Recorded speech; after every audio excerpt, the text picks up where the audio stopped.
I'm drawing some Elric right now with Mel Nibene.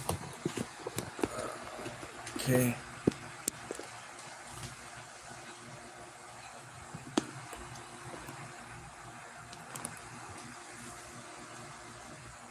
There we go.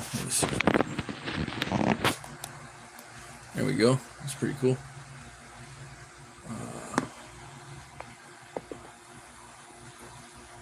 All right.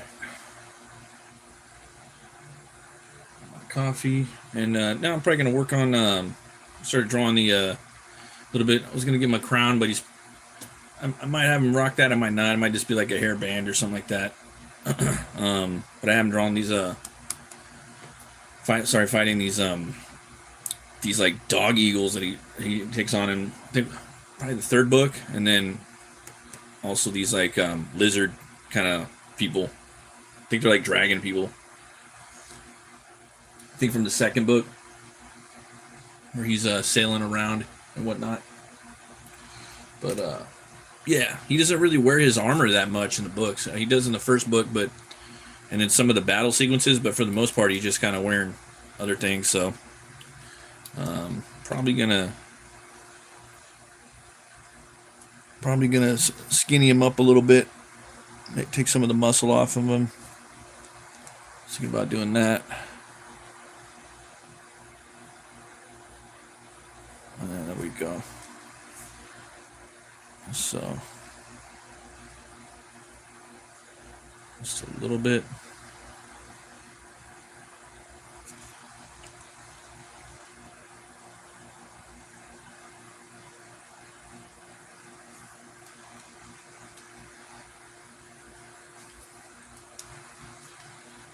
Some cuts in there. There we go. And a bit of that.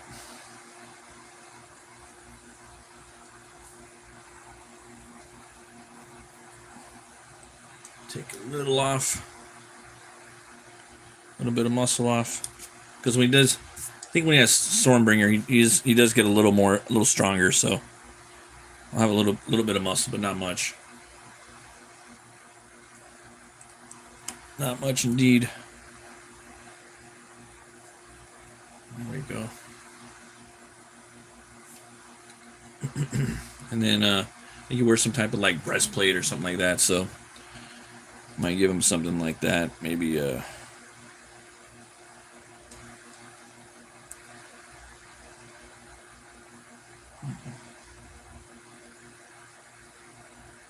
kind of want to give him the breastplate. I think that would be cool. Maybe I'll start with the boots. I think he wears some high boots like that. I was reading, I think, in one of them, kind of pirate style.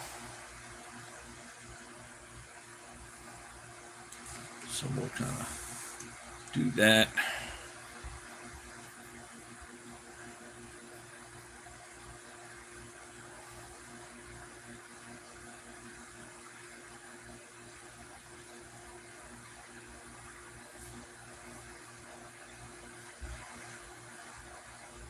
Put some buckles in there or something.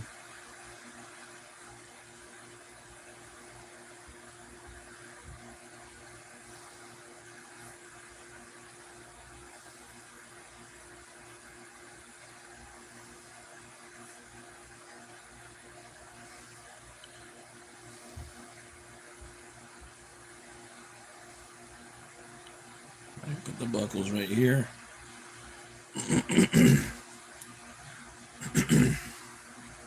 Let's see. Some boots.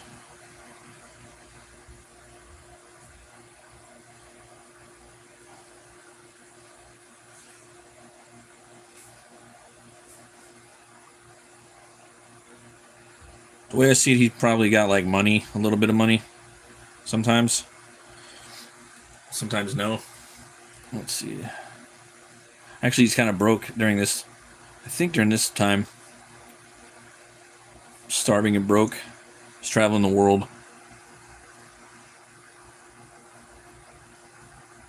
The multiverse. Before the multiverse of madness.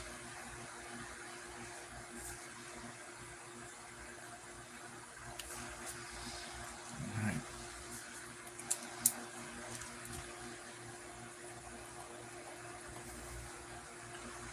Santiago, Venezuela. How you doing? Thanks for stopping by. All right. I'm drawing Elric right now.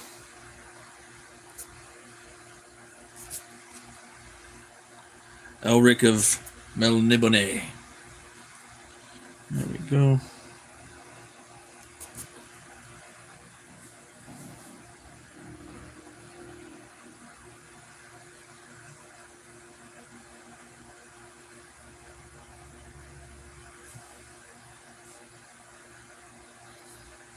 Got those. Something like that. I might even change it. I want to make it a little armored.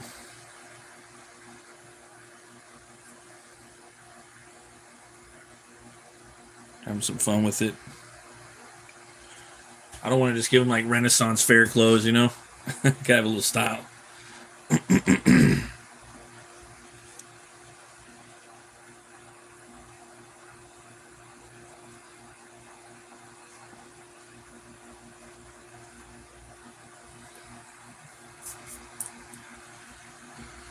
All right, let's try this one out.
A little skinnier. There we go. All right.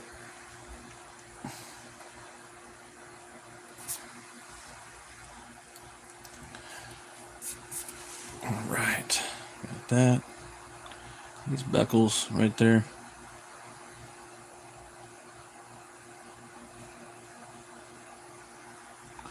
The armor shit's cool too, but I kind of wanted to draw him more like in his regular clothes. His mercenary kind of barbarian type clothes.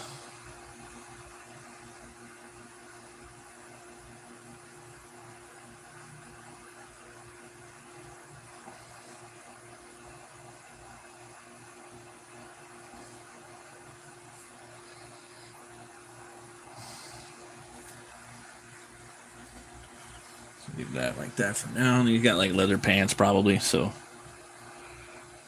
some leather pants. I'm gonna take a little bit of the muscle down on the legs too, just a little bit.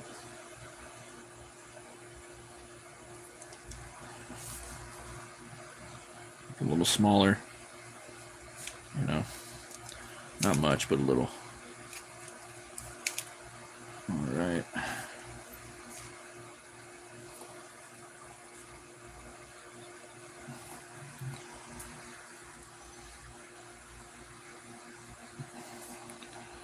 He's got the pants right here.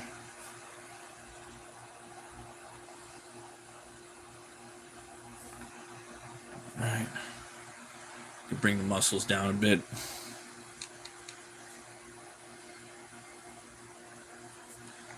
There we go. All right.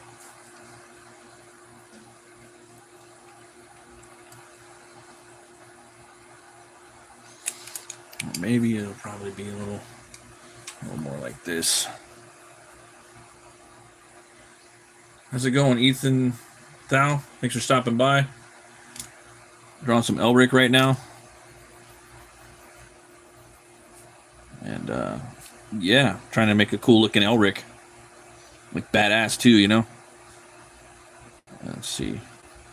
Get something like, yeah, maybe it was something like that. Up here, like, go up a little higher, like something. Yeah, it's probably about right like that. That. Okay. I was right. Right there. Boom. Messing with the boots. You got the thigh highs on, bro. You got the thigh highs. You're about to do some business.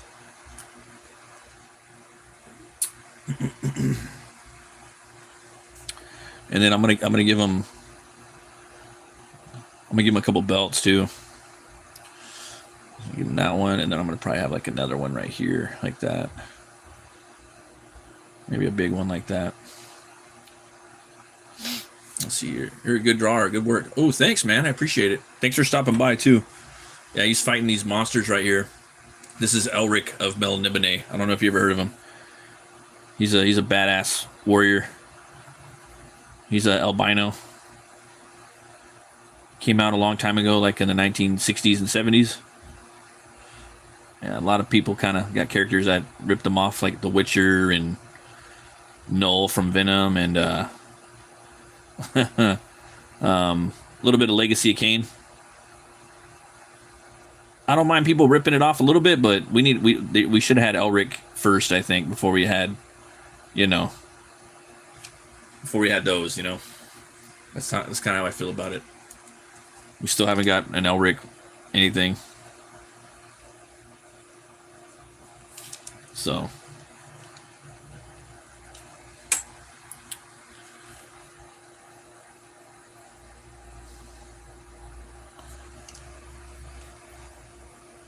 And I might draw a damsel down here, a beautiful lady down here. I'm not sure yet.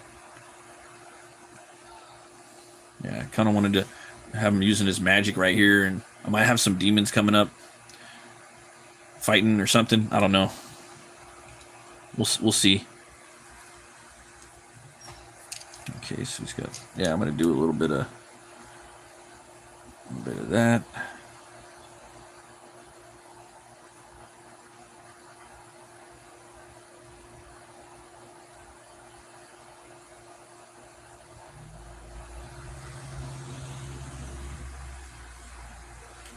No, I've been on YouTube forever, man.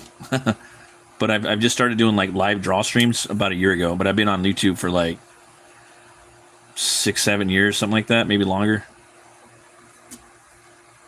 Yeah. But now I'm doing these beatdown shows called BATT MURK Beatdowns. I'll go back and change the title of the show, but right now it's just kind of Elric, live drawing. But yeah, that's what I like to do. I like to draw like fights.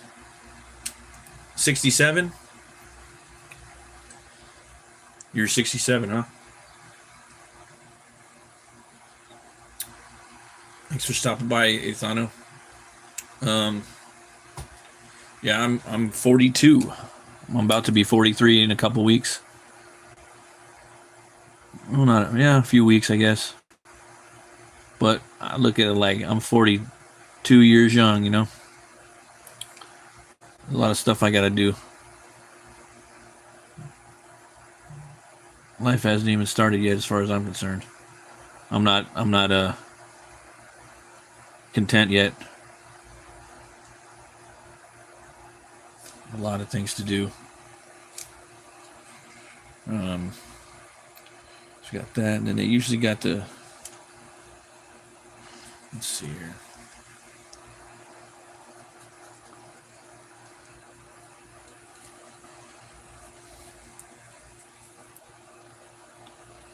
He's usually wearing like black clothes.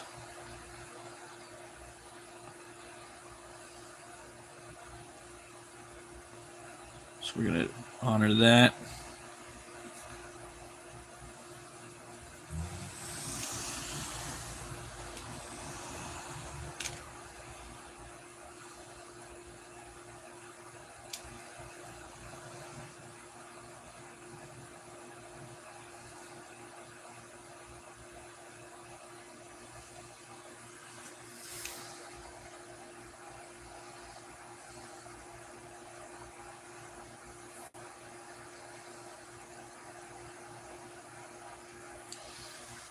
Buckles. Am I gonna do live tomorrow? Yeah, I probably will. I'm gonna try to. Yeah, I usually do it kind of like during the week. Not on the weekends though. At least not right now.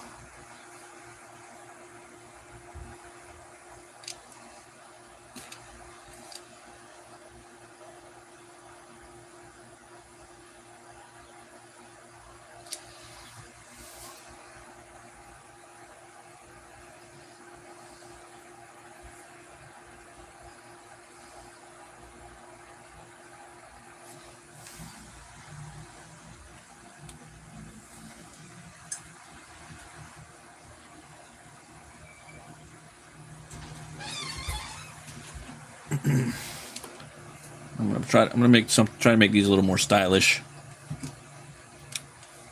Yeah. A little bit of that. Let me try that out a little bit. Let's see here. There we go. Gonna make him a little skinnier. This right here too. He's supposed to be skinny.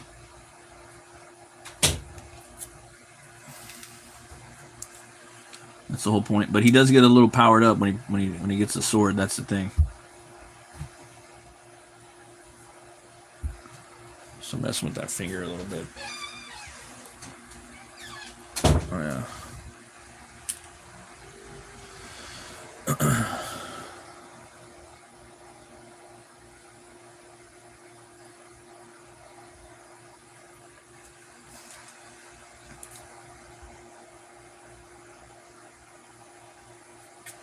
There we go. Just that. I just want to get that rib cage kind of big. I want to see like the ribs, you know, like he hasn't got much fat on there, type thing. There we go. Oh, okay. Sweet, man. Yeah. Thank you. Okay. So you got that.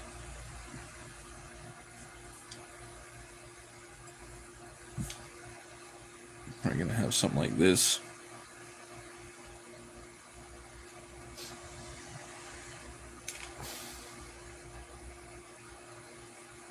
It's like pirate style. You might have some seams right here on the sides, maybe.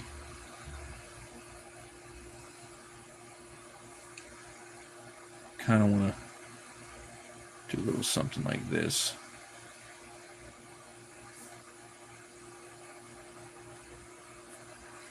Maybe even bring it up a little notch. Oops.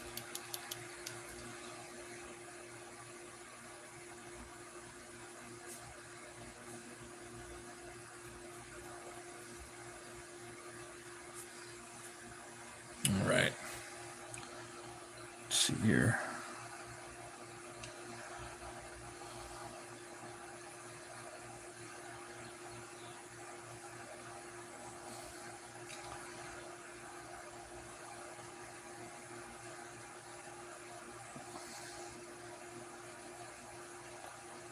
Like a little change sack right there.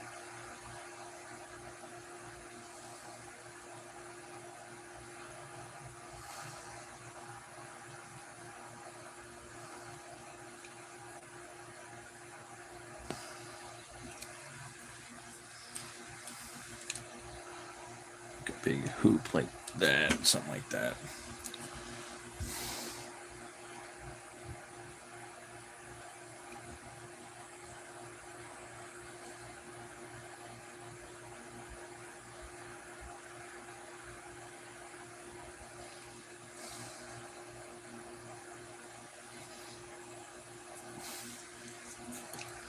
He's like carrying a bunch of stuff around. Because he's got his little potions and stuff. How long are you going to take to draw this? Long time. Probably like 16 hours. Because I'm going to pencil this and I'm going to ink it. But I've probably got like another 8 hours left on it. Something like that. Just do it for fun. Take my time.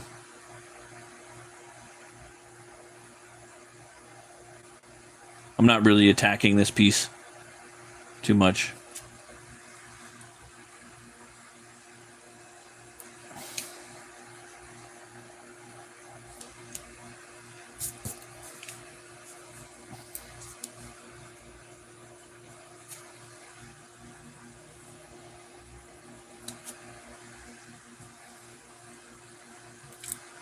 So I kind of want to give him a little bit of something cool up here, like maybe he's got the belt, because one of them's going to be for the sword, and then kind of wanted to give him something really cool, like an even bigger belt, man. Something like up here, like that.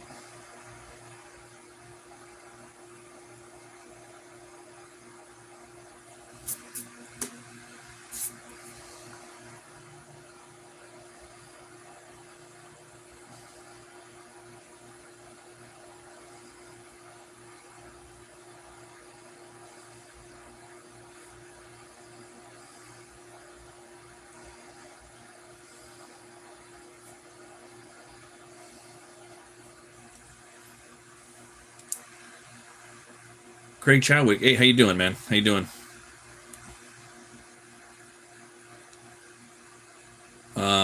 What is that? Is that a movie? No, this is Elric of Mel Nibene. He's like he's a character that has this sword right here.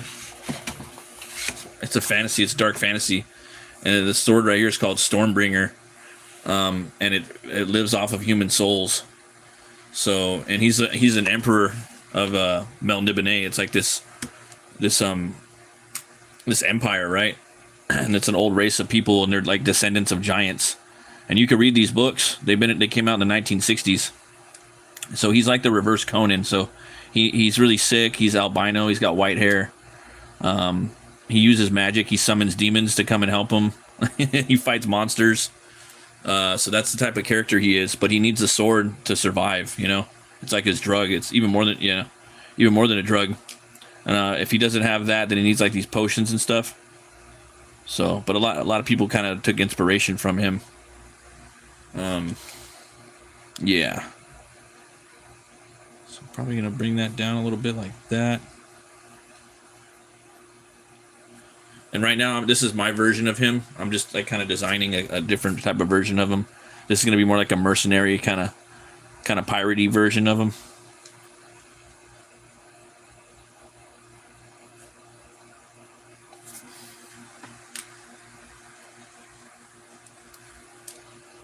Yeah.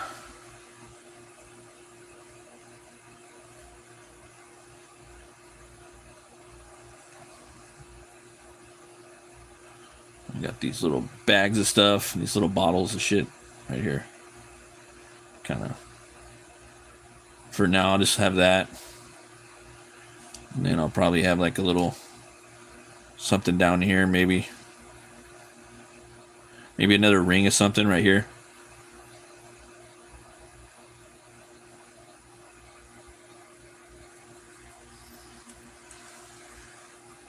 I really like sword and sorcery, and dark fantasy is pretty good too. Like I like that, you know. But I like sword and sorcery more, a little more.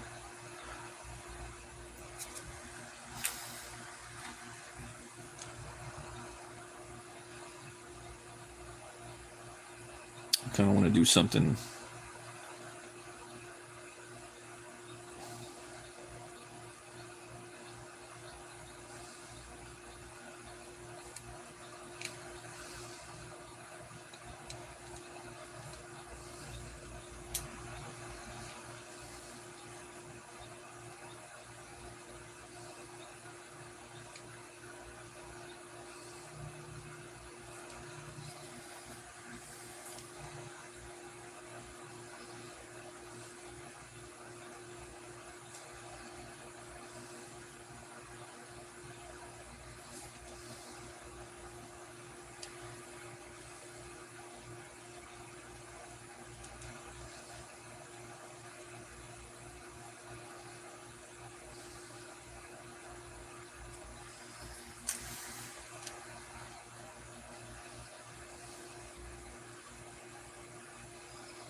So they call him the White Wolf. So I'm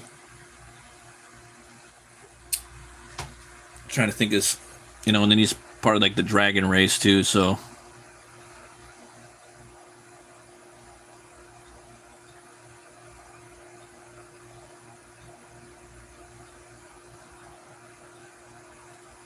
do something like that, maybe.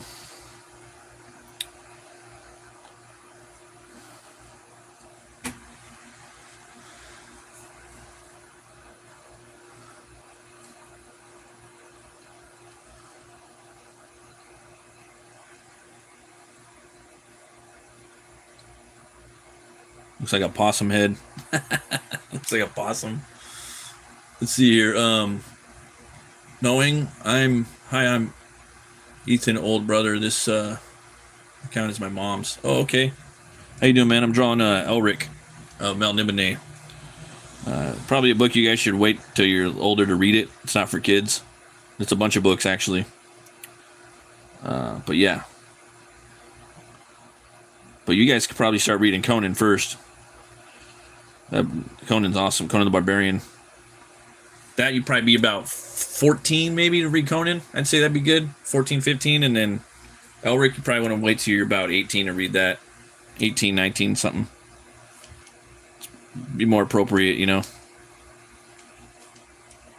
You got to keep it 100, man.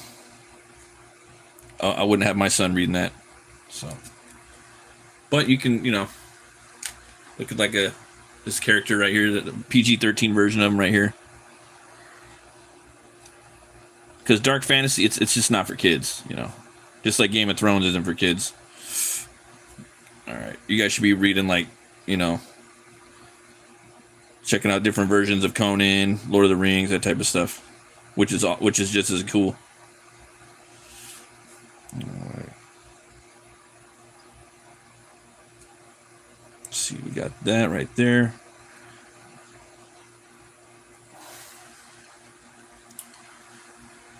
Kind of want to do a little something like that. I don't know what the fuck it is. Let's see. All right. Let's try this out.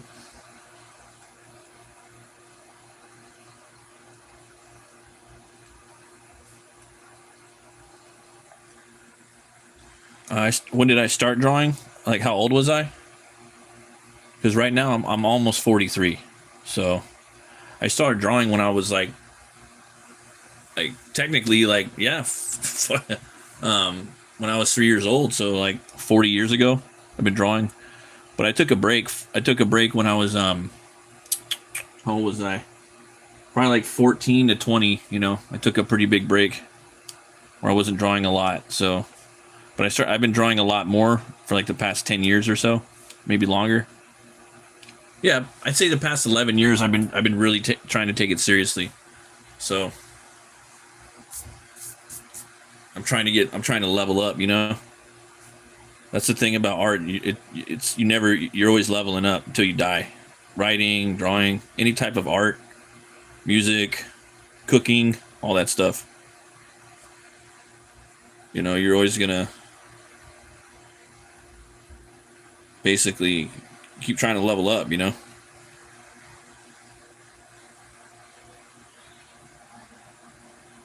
Yeah, then we got the sword right here. The sword holder right here. I'll make it a little bigger.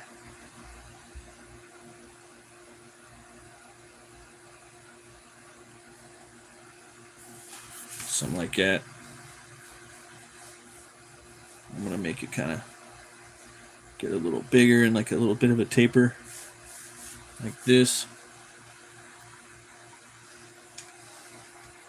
But yeah, it's a muscle too that you gotta exercise every day drawing, you know, which is annoying. Like, you don't want to you want to just pick up a pencil and start drawing really good, you know, but it doesn't work like that. It's just like a sport. You have to train for it, you know. And then eventually you're gonna, once you start drawing like hands and feet a lot, and you know, you're just gonna remember things like little nuances about the hands and the muscles and all that, you know. All the muscles, they're kind of like American footballs, you know. They kind of lay on top of each other like little flesh. They're like little flesh bags, you know. They all the muscles, you know, they all kind of just go like that, and they kind of lay on top of each other, you know. So you got like the arm right there. You know,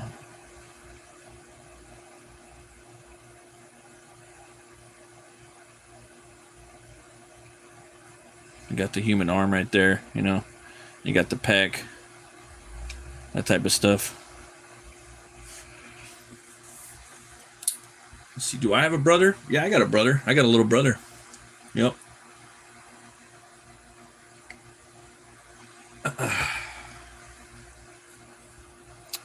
Let's see, I'm probably going to give him... Right, so he's got that. See, this is fun. So I'm designing... This is my version of the character, you know. I was looking at the book. So in the books, he's got he's got a metal helmet, a dragon helmet.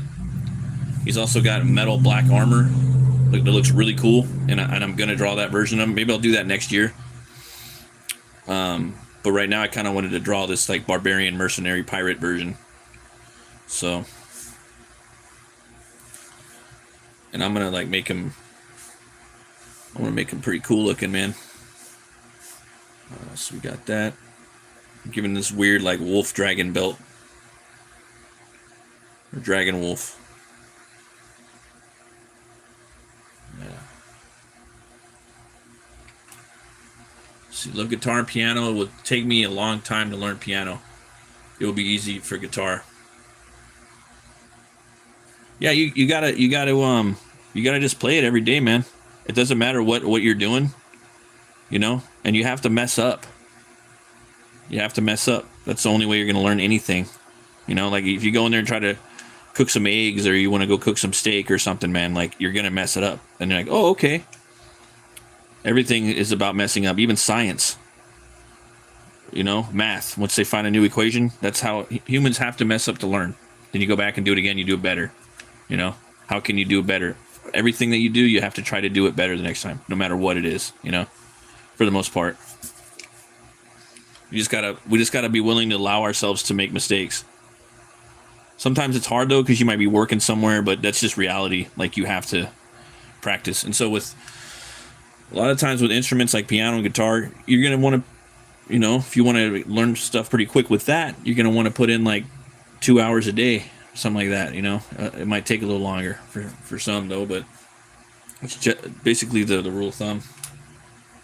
That goes for anything. Like with drawing, you want to get good at drawing. I would say draw like at least like 10 to 30 minutes a day, and draw what you want to draw. Draw everything you see. Take a sketchbook around with you and you know, draw things. Always draw what you want to draw. You know, if you like comic books, you like fantasy, you like manga, you know, whatever you want, draw it, you know. A lot of kids nowadays love manga and anime, you know. I like some of that too. I like the 80s stuff like Vampire Hunter D, Fist of the North Star. I'm going to start drawing some more of that stuff too. People have been telling me to draw Berserk. I don't really know much about Berserk. I've watched a little bit of the cartoons, and I got one of the books, but I don't know a lot. So I kind of want to draw. I want to learn a little more about it before I draw that character. I don't want to be a poser. Okay. Let's see here.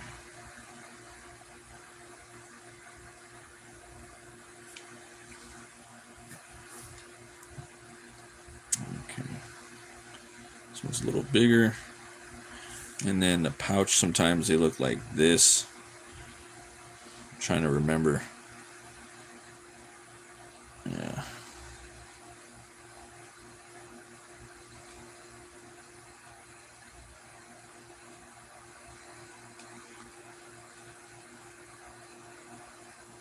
There we go. Let's see here. Yeah, my little brother's he's about 7 years younger than me. My uncle knows how to play piano, and he's trying to learn guitar. I know anime, so I think he can teach me how to play piano. Yeah, you just gotta ask him. There you go.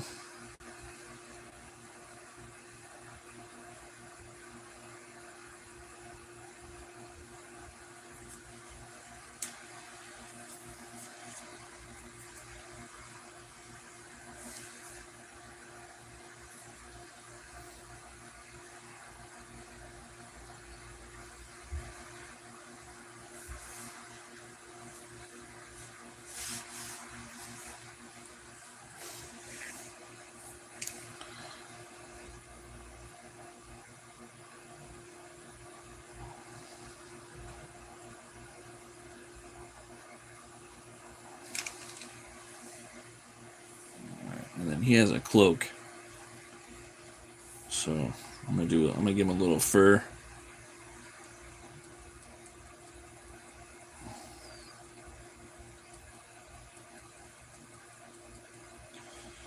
And I'm gonna do this right here.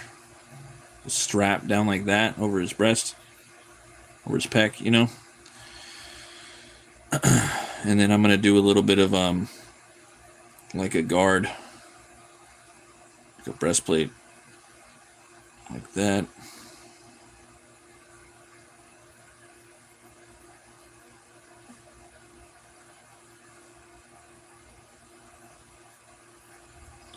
You see how I drew all that? I don't, you know, but now I'm going to draw something different.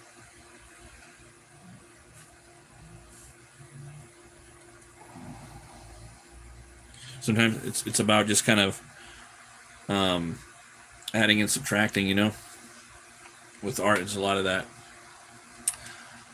You're gonna let's see. I'll be streaming probably for another hour. I'm gonna go now. Nice to see you. Yeah, you too. Have a good one. Take it easy. Have a good weekend. All right, so we got this right here. We're putting this strap right here, the leather strap, and we're gonna give him that armor piece. I'm gonna give him this kind of wolf fur right here on top of his shoulder.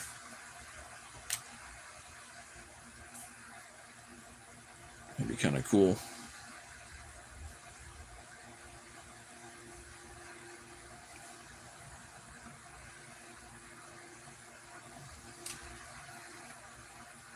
All right.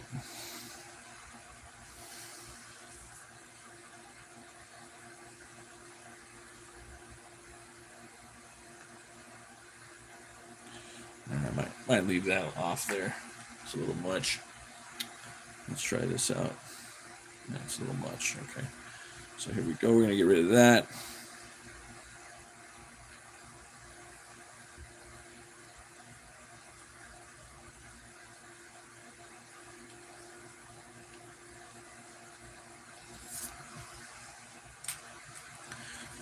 The breastplate's going to have to hug the body a little bit more. I forgot about that.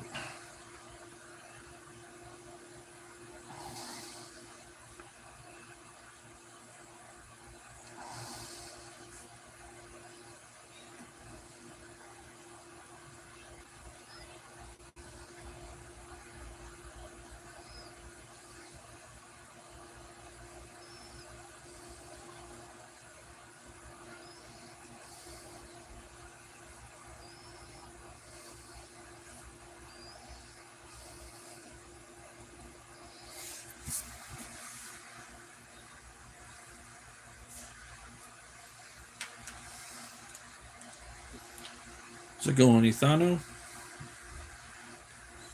Right, we got a little bit of that. Get that breastplate in there. There we go.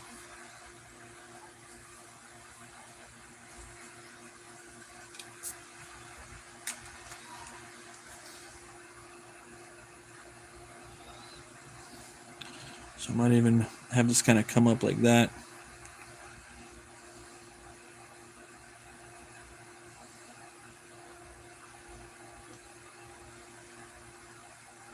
Like some dragon teeth or some shit.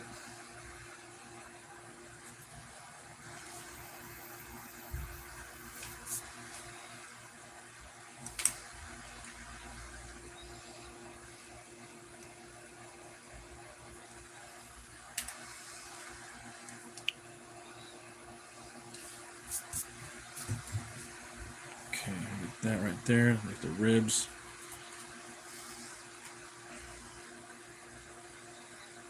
Get a little skinnier again. Because he's really sickly, you want to make him kind of thin. That's kind of the fun of it, you know. So I'll be adding and subtracting his frame as we go along. I'm also probably gonna give him a glove. I think that'd be kind of cool.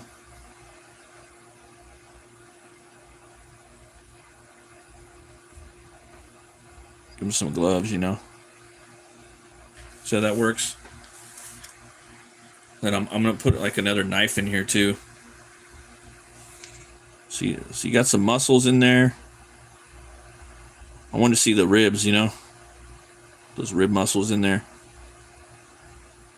Okay. And he's got these little muscles right here, 2 little boxer muscles, like that, ripped up. I see him, when I think of him, I think of like Iggy Pop. That's who I think of when I think of Elric. I'm sure Michael Moorcock like based him off of somebody, but so he's got a cloak. I kind of want to give him like a fur coat, like a white kind of white wolf fur. I don't know if that's canon, but fuck it, I'm gonna do it. And it's gonna kind of roll up like this too, with the swirl of everything. Okay, and with the sword, that'll pop like that. Let's see.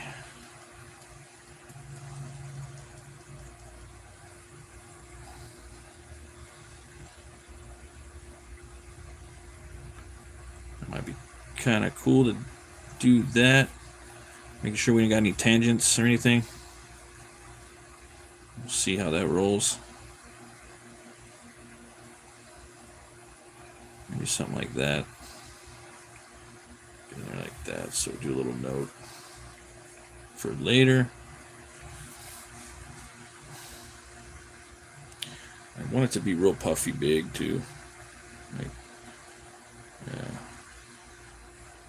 Maybe up on his shoulder.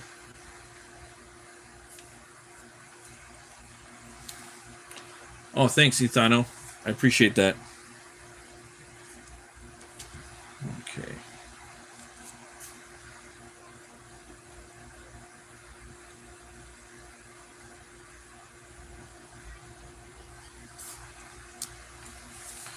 Hey, Lek, how you doing, man? Yeah, I took down some of the muscle mass. I'm giving him kind of like a big fur, like shoulder pad thing, or part of his cloak, kind of like a wolf pelt, you know, kind of stitched up maybe. I'm trying to remember like what he had, you know. I know he didn't have the wolf stuff, but giving him some gloves right now.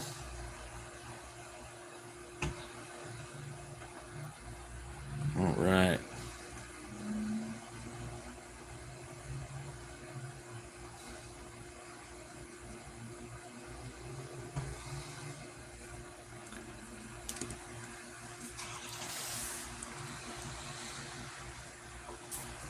I just think it's kind of cool. It's kind of a crazy looking character, you know. An interesting character, very interesting. Fun to draw too. I think the best way to really have fun to draw him is really clunky, right? Like really skinny, but like a bunch of armor and stuff.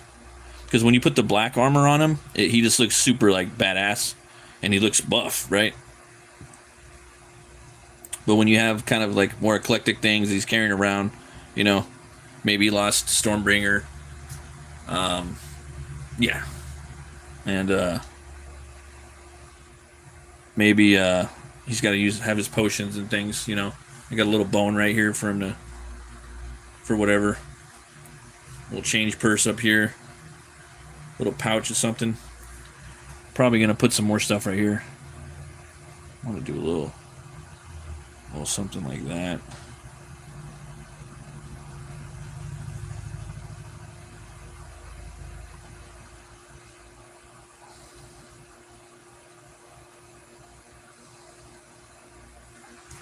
Let's draw the pouch on there. I don't want to go full utility belt like Batman, but I do want to have. I do want him to have a little bit of little clunky stuff hanging on there.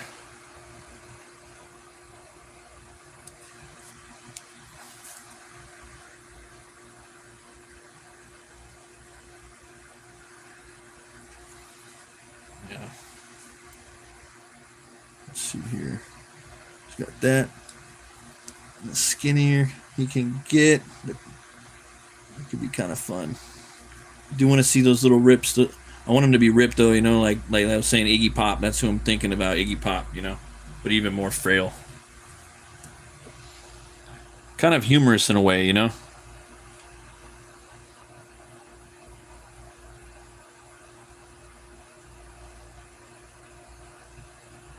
Okay.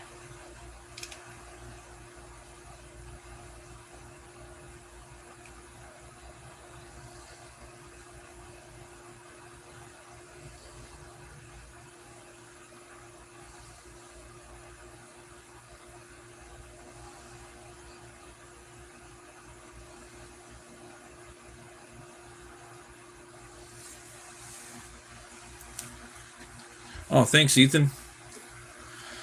I'm gonna give him a little bracelet right here, or I'm gonna give him a gauntlet, actually. Yeah. Just a little bit. Something about like that. You're not gonna really see it though. But yeah, definitely. I'll probably. Because normally with the gauntlet, you got like the leather straps right here on this side of it. That would be like accurate. But it doesn't look cool when you see the bottom of it, right? It doesn't have that cool factor, so yeah, we're gonna have to play with that a little bit.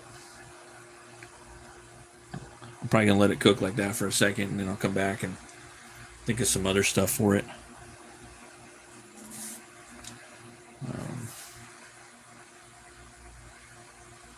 Yeah, probably just do the lighting up here like that. And that's what we're gonna do.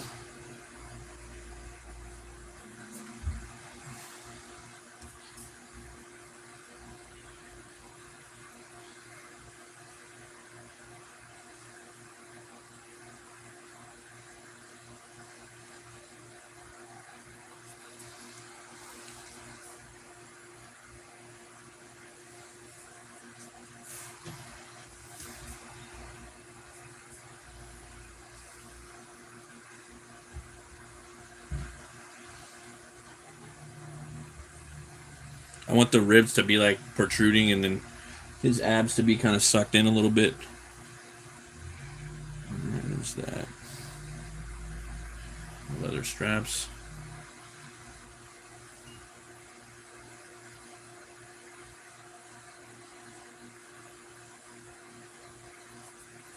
Okay, so we're kind of getting there with Elric.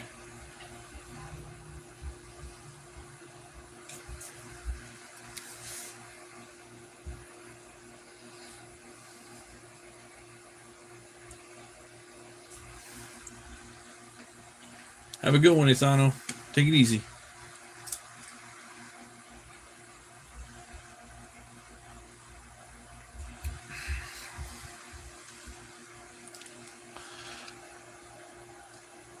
See, maybe they're gloves now, so they're gonna be a little different. There we go.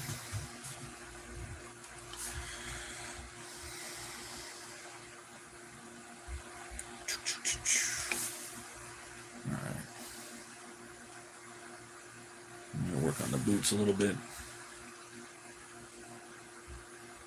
I was gonna give him some type of shin guards. I might do that still, but haven't decided yet. Okay.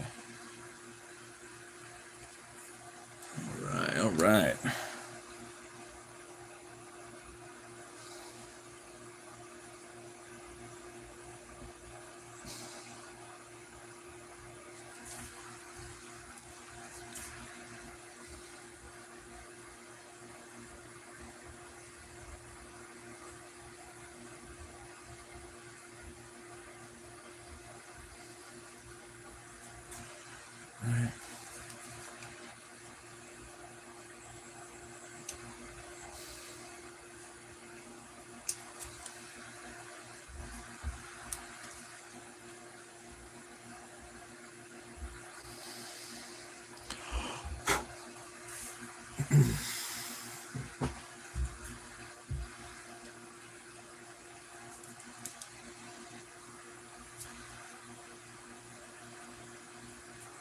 Okay, we got that. That.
Right.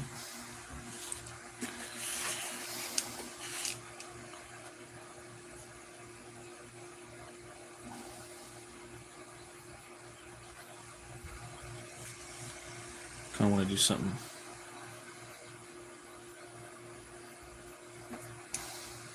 Maybe like that. Maybe not.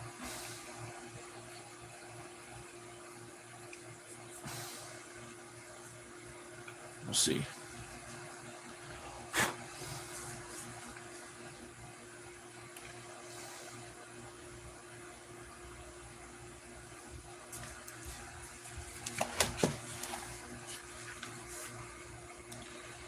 I just watched that movie Nobody 2 last night. It was pretty funny with Bob Odenkirk. Yeah, it's pretty good action in there. It's like from the people that did John Wick. I don't know if you guys seen the first Nobody. That movie's I thought it was pretty good.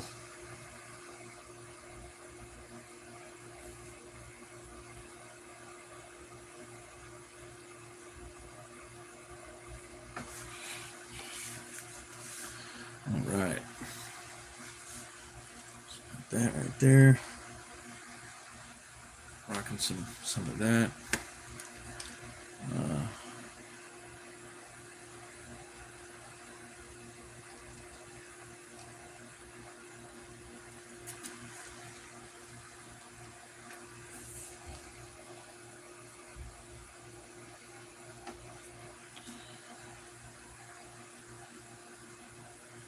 Okay.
All right.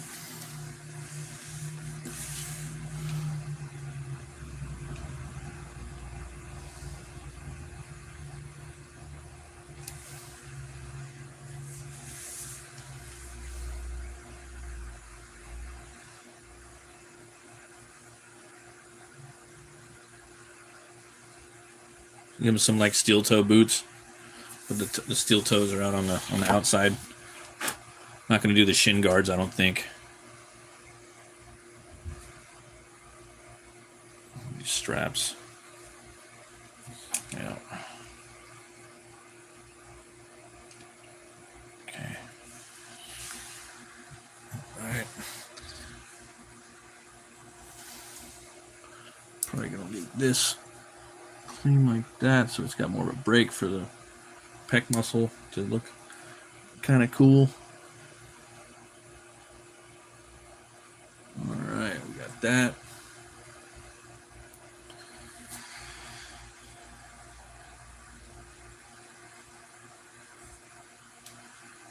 I'm gonna want to do some stuff over here, right? Possibly. I'm gonna bring it down here for the background area. Pretty much this area right here. We need to put some stuff in there. Probably gonna be like those crazy human sculpture things. Hey, what's up, Sab? How you doing, bro? Yeah. Oh, thanks, man. I appreciate that. Just playing around with with Elric, throwing some ideas out there. Let's see here. I kind of want to.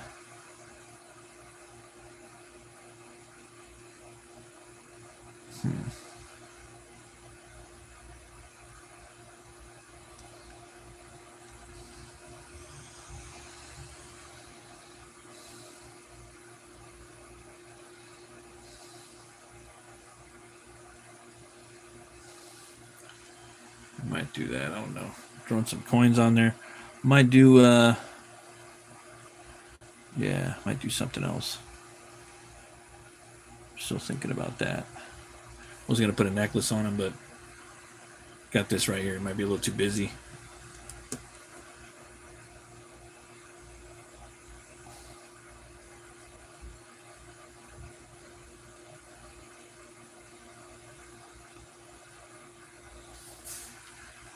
Talk to our lady, Sab. Things are going pretty good.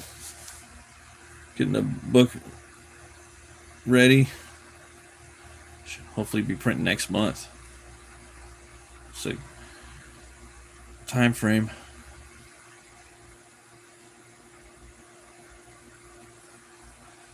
All right. Let's see. We're gonna probably put some fur right there, like that.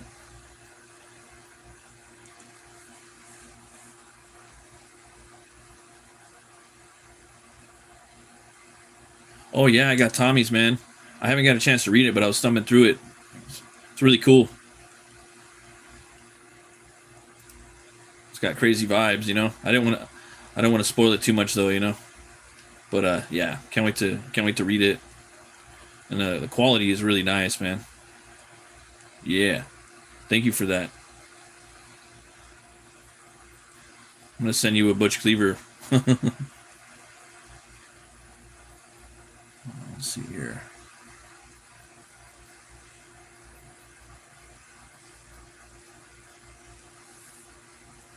You're gonna start selling some artwork too.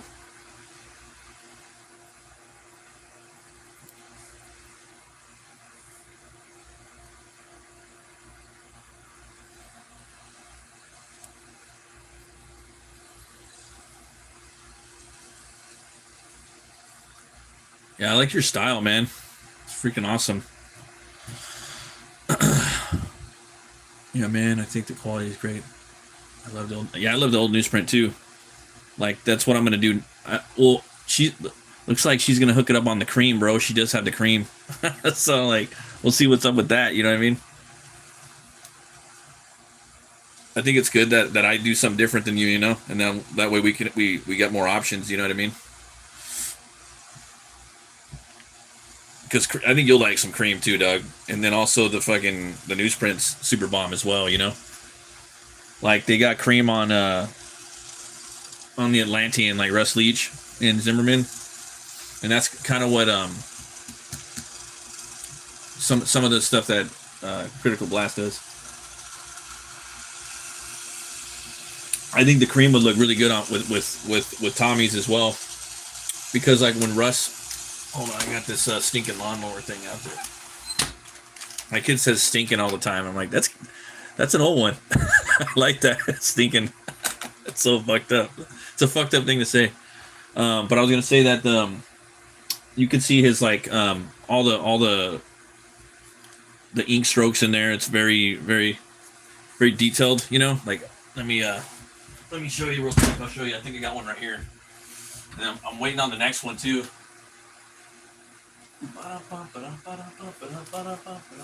Here we go. Whoa! So many books I gotta review. So here's the Atlantean, you know? It's like magazine style format. I think it's A4. And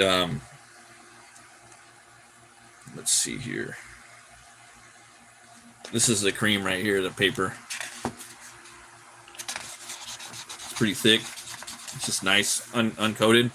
And then you could see like the ink strokes, the variation in the inks. Like right there with his hair. I like that. I want to see that. That's kind of what I'm going for with Hell War as well, you know? And you can see where he did the ink washes and whatnot. And it smells great. Just really like it. So this is the cream paper. And I think, you know, for your art style too, I think this would look good with that. It's also good with newsprint too. So I like newsprint and cream are like my two favorites right now. Uncoated, you know. And I'm not sure what he publishes through I forgot the name of the I forgot who he prints through, but yeah, it's pretty cool, man. I recommend those. And they're putting out, so who's really killing it right now, like over here, is these guys are putting out 3 of these a year. And also Phil Diaz of Zade Comics, he's killing it with his spaghetti inspired western, The Man with No Strings. He's putting out like 3 books a year too, like consistently, you know. And The Man with No Strings has got a nice newsprint to it as well. I gotta find out where I put it. I don't have it with the ready right here, but yeah, they have a sick newsprint. They have their own printer now, so they're printing it there as well. The Zade Comics has their own printer, so they're doing their own printing press. And they have like they have the newsprint edition, and then they'll have like the regular edition that you get. And the newsprint they charge less. The newsprint's like $10. So it's pretty cool for like usually it's like a 20 or 30 page book. So and as far as, you know, like just putting out consistently, that's the kind of like energy that I want. That's the kind of motion that I want to be doing eventually, like putting out, you know, at least 1 book a year. They're doing like, these guys are doing like 2 to 4 books a year, you know. So for me, I want to do 1 book a year, and then hopefully talk to our lady, you know. That's what I want to do it. Yeah, you know. But I figure like you gotta be realistic, but then you gotta also like flex a little bit. Not flex but you gotta kind of. You don't really want to. I mean, obviously you shoot for the stars, but like you gotta kind of probably shoot for the sky instead of the mountains, you know. Because I feel like if you don't shoot high enough, then you're not gonna. You need like a tiny little like thread of stress, like, you know, like kind of coming at you, you know, around the throat. Because if it's not there, then like it could take longer, dude, you know. So I put months. I don't do like hard dates on a lot of things, but I do months, you know. Like this has got to be done by July, and that way it's a little more amorphous. What's up, Lek? How you doing, brother? Russ and Randy are also incredibly easy to talk to. I agree. Very responsive. It's a great book, and when you back them, they include the color print of the cover. They do. Yeah. Yeah, I want to do at least one book a year, dude. Like something. Like I want to be putting out something once a year. It's, you know, at the very latest, like say if you don't do once a year, maybe once every almost year and a half, maybe you should be putting out something, you know. Because a year's kind of a long time, but no, I think a year, that should be the goal for all of us. I don't want to speak for all of us, but I got to. It's hard because I know a year is hard, but it's attainable, you know. And I know what I'm guilty of, and like me, I want to put a lot of details and all this shit, you know. But there's some, you know, you have to think like, do I want to Do I want to put a book out, or do I want to put out a lot of like cool art, within my book, or do I want a combination of both? And if you do the combination of both, and then you got a full-time job, so it's a lot to weigh. But if I've been thinking about stripping down and going more of like a Bruce Timm approach, really thin, kind of animation style. But I can't do it. I'm not gonna do it. So my goal is like a 40-page book once a year eventually. But this isn't gonna happen for like a few years from now. I'm talking like 2028 or some shit. As long as everything goes the way it's been going the last 10 years, I'm not gonna stop making comic books until I die. I have no desire to quit making comic books, even when I get fed up and mad sometimes. Yeah, I feel the same as you and gearing up for once a year. Yeah, I think that's where it's at. If you could do like 40 pages a year, that sounds like a lot, but I mean, you probably want to knock out, and then like moving into digital, that's another thing. Like maybe just kind of doing a couple pages traditional, definitely the cover and whatnot. As much as I think in my head, I'm going to strip down my style. I can't start adding more shit when I don't need to. Yeah, and then completely like get rid of the color. The more and more you go into digital too, that's kind of good. But I also think that my personal opinion, like we need to do some traditional art too. That way we can sell that stuff and how's it going, Zon kids? That way we can sell the stuff, or keep it, or just have original art, to pass on. The thing is too with that, it's always like you can do the front cover and the back cover. That's a given, right? Like you could totally just do that traditional, and that'll be worth a lot, right? For each book you put out, that could be drawn traditional, and then usually like you'll pick like maybe a couple splash pages. Maybe you do all the splash pages traditional, right? So that's something to think about. And then if you have like a campaign that you're running stuff on, you could do sketch cards, and then also like commissions of the book to kind of help promote the book, or you could put whatever you want in there. 90% traditional, keeping to that old school way. Yeah, with a real Zipatone. It's hard to get that Zipatone, huh? Dude, you should try the Art Supply Warehouse in Huntington Beach, California. It's been around since like the 60s, bro. That's where I haven't been there in a year. My birthday's in like 2 weeks or so, and I got a bunch of junk from there. It's okay, Zon kids. You come as you wish, man. Thanks for stopping by. I appreciate it, man. But yeah, Sab, yeah, they have a website too, dude. And they have a bunch of stuff there. They got tons of erasers and whatnot. Like this eraser is like gold. I gotta go buy more of these. But there was so many. They had so many drawing erasers, and I'm always in like that quest for the best eraser. And for now, for my money, like the Moo erasers are really good. This one started out really good, but then it's kind of finicky. It's like Two-Face. It's 50-50. Like sometimes it works good, sometimes it doesn't. Even when it's clean, you got to kind of come at it from the side and like hit it really hard or not, and it's just. But the other one I have, it's perfect, bro. This one right here, I gotta go get more of those. But they might have some Zipatone there. Art Supply Warehouse. Yeah. But yeah, 40 pages, 40-page book a year. I mean, you figure you got 52 weeks in a year. That'll give you like, if you do a page a week, you have to look at it as a page a week too. Like, I mean, like it has to be a fully completed page. Like lettering and pencils and inks. I think that's, obviously you do the inks on the back end later probably, or not the inks, the letters, but you got to think of it kind of that way, I think. I picked up some new erasers when I was in Japan. Got this one called Mono Zero. I like it for the detail. Yeah, dude, I got that one too. Actually, that's this one right here. They have a bunch of them, but it rubbed off. I love this thing. I wish I had this like 10 years ago, dude.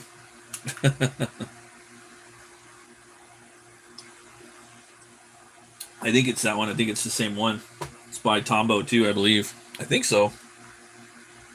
Tombow makes a gang of dope shit.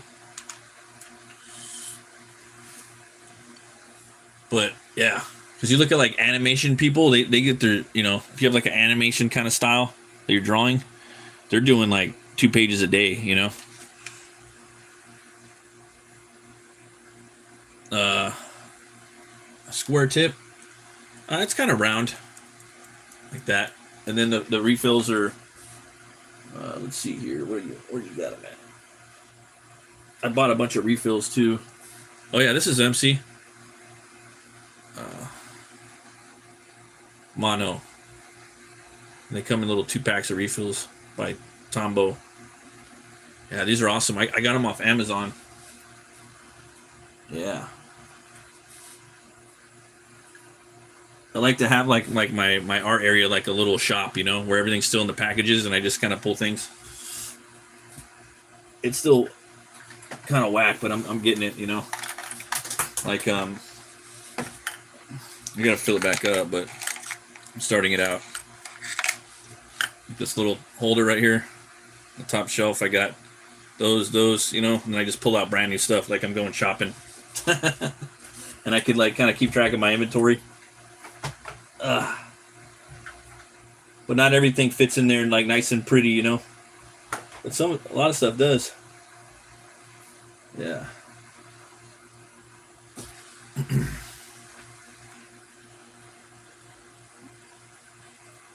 That's awesome. Loving the art supplies. And then I bought a bunch of those Tombow pins, bro. Best thing, like the best find I've found all year. I think I showed these last time. I got 20 of these for $20.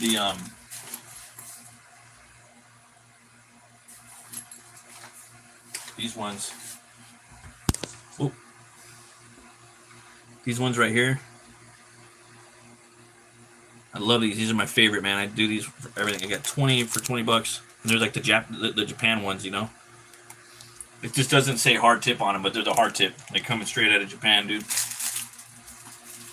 So like I don't gotta worry about shit. I don't gotta worry about ink running out. I can just fucking do whatever I want now, you know. If it dries up, I just throw it into the. They are, dude. Tombow, like, oh my god, like, because if you go in there like really light, like really light, it can almost get to like a thin micron, like a number 2 or number 1. If you're really good and you get in there, you got to hold in the other hand, you know. And then with the line variation, bro, you start out really thin and then you put some more pressure, you can come out really thick. And the ink doesn't. Another thing about the ink too, man, the ink doesn't. For the most part, if you let the ink sit a little bit for like a day, it won't erase off. It won't lighten too much. That's why I like those. Let's see here, Zonk. It's how much subscribers do you get a day, and how much subscribers do you get a week? Me, it varies, man. It really varies. Like I don't really look at subscribers anymore. I'm just kind of get on here and draw, you know. But I probably get like 1 a week or something like that. But like sometimes I'll lose like 3. I don't know. So I don't know if there's people unsubscribing or if it's bots that are coming in there. I have no idea.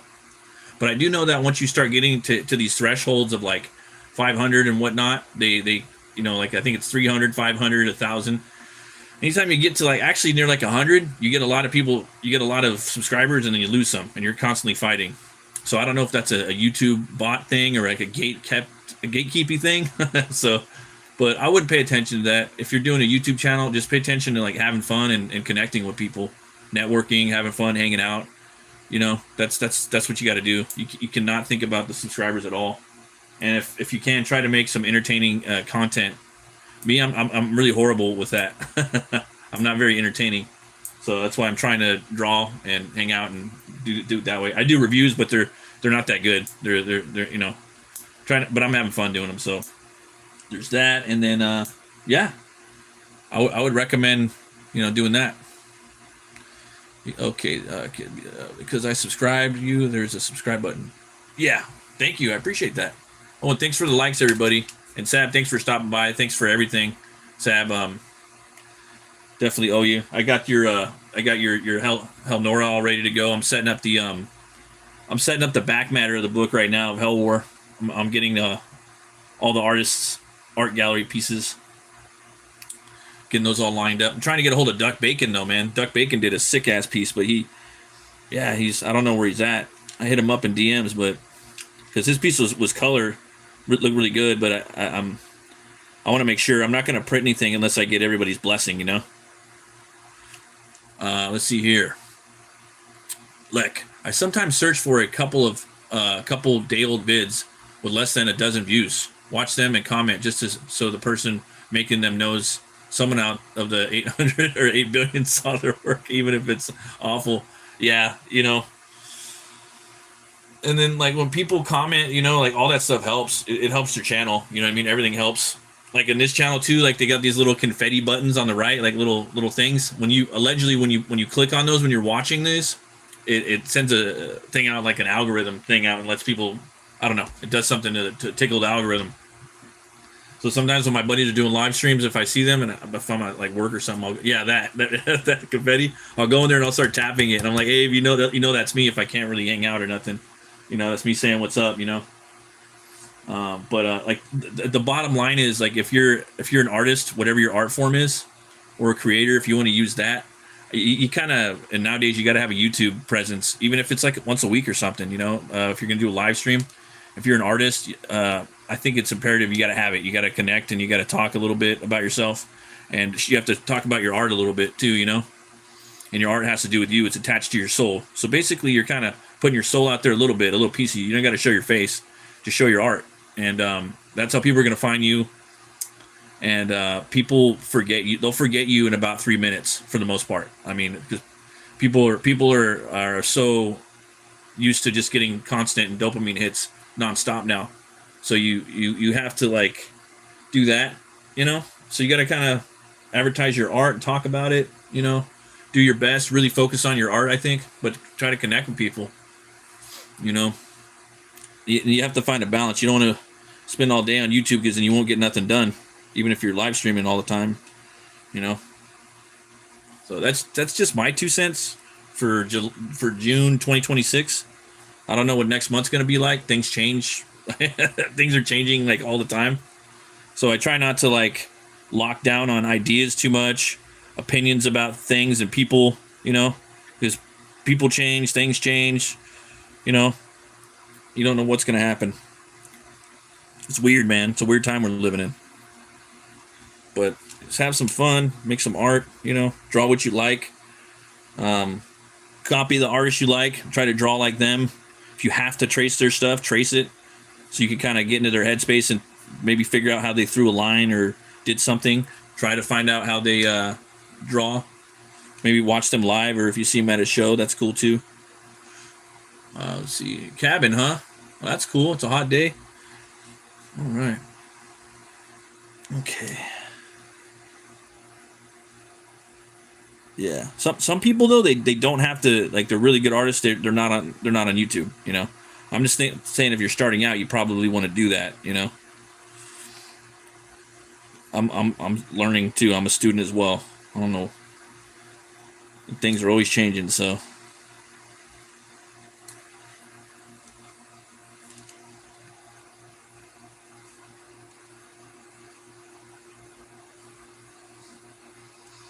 Someone can always, and no matter what, someone's always going to be better than you too. And you can learn from anybody. Don't ever be afraid to win knowledge from an unexpected place, or a place you don't want to learn it from. Did I erase my dream? Or do you mean chase it? Yeah, my dream is to live off of my artwork and my comic books. That's my dream, to where I can make enough money to make artwork for a living. So that's my dream. I can't do that now, and it's very hard to do that. But yeah, that's my dream. I want to sell art. You know, I want to sell clothing that I have artwork on, any type of stuff like that. Yeah, I definitely, that would be one of my dreams. That's what every artist wants to do at the end of the day. They really want to sell artwork, you know, and share it. You know, I think so. I'll probably speak for people, you know. I think very few would go, no, I don't want to sell my art. No, I don't want to, you know. They do. You know, they want their arts on posters, on prints, on a T-shirt. You know, like same goes for Twitter. Even established working artists can use it to make a couple extra bucks selling sketches, etc. Especially the ones that aren't in America. Brazilians, yeah, oh for sure, dude. And over in Brazil, they make like over here. Like let's say like over here, like a piece. If you could charge it, if you lived in Brazil, you could charge like $50 for it, and it would be worth like $250 over there. You know, like $50 in America is worth about $250 in Brazil. Is what I'm saying. You know, so yeah, the foreign guys could kind of charge a little less for their art. Some of them. But the American dudes kind of got to charge a lot, unfortunately. But that's you know up to the person running their you know their business. It's a thing you always struggle with, you know, and then you constantly want to keep basically raising your rates as you get better, you know. And sometimes you're going to do favors for people. You'll do free stuff. You'll do stuff that's cheaper. Sometimes you might do more. Just depends on the job. It's our cost of living, says Sab.